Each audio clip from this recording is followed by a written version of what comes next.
به من قصه خوب میگه صبح تا شب و 24 من تو قفل همین تو هم قطب منی بی تو کل دنیا بدن و برخنده تو به یه دنیا ندم خسته نمیشم حتی اگر با تو بزنم تا ته دنیا قدم کن میشن قدم هامون وقتی میای تو بغلم آروم با تو میشه فقط آسون این دنیا تا بسته این نفس آروم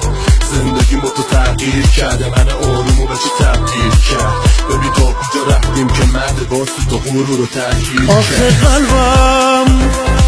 همیشه به عشق تو میتپه صدات برام موج آرامشه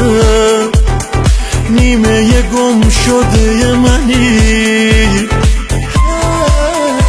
آخه قلبم همیشه به عشق تو میتپه صدات برام موج آرامشه نیمه گم شده منی با این که میدونی مهم غرورم همیشه سعی کردم پای حرفم بمونم با این که میدونی حرف من بود باز همه تلاشم پای دلت رفتن بود آخه قلبم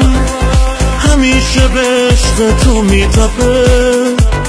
صدات برام موج آرامشه نیمه گم شده منی آخه قلبم